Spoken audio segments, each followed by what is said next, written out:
Bashkimi Demokratik për Integrim pretendon se rreth 25 milion euro janë shpenzuar për import të energjisë elektrike që nga fillimi i vitit të 2026 për të mbuluar nevojat e investorive dhe konsumatorëve të vegjël. EMV ka qenë detyruar të furnizohet me energji elektrike të paktën në 2 raste, ku janë shpenzuar 24.3 milion euro për import.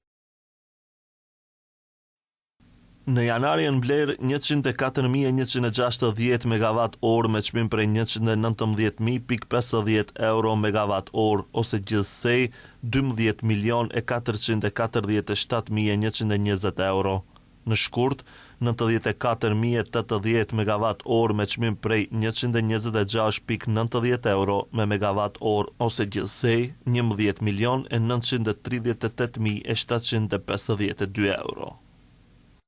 Sipas BDI-s, këto shifra tregojnë qartë se EMV nuk ka kapacitete të mjaftueshme prodhuese për të mbuluar nevojat e tregut të rregulluar, gjë që shon drejtpërdrejtë në rritje të presionit mbi çmimin e energjisë elektrike për qytetarët. Sistemi elektroenergjetik, si shton nga BDI, po përballet me sfida serioze, ndërsa pasojat e menaxhimit të papërgjeshëm dhe jo profesional do t'i bartin qytetarët e përmes faturave më të larta. Ndërkaq, kryeministri Christian Miskovski mohon gjithçka. Ai thotë se përshëndet retorikën e re të BDI-s dhe fokusimin në problemet reale që i prekin qytetarët, por thotë se e keqja është se BDI nuk merr vesh nga energjetika.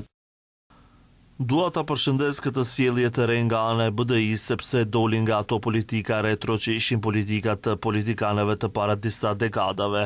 Është mirë që dolën nga ato korniza të nacionalizmit, të etnopolitikës dhe folklorit dhe që më në fund po interesojnë problemet reale të qytetarëve. Por e keqja është se nuk e zotrojnë temën dhe ajo që thonë është në kundërshtim me të vërtetën, sepse sot EMV gjatë orëve të natës eksportoi pra shiti në bursë rreth 850 MWh që në ditë i sjell kompanisë një vlerë të shtuar prej 100 deri në 150.000 euro.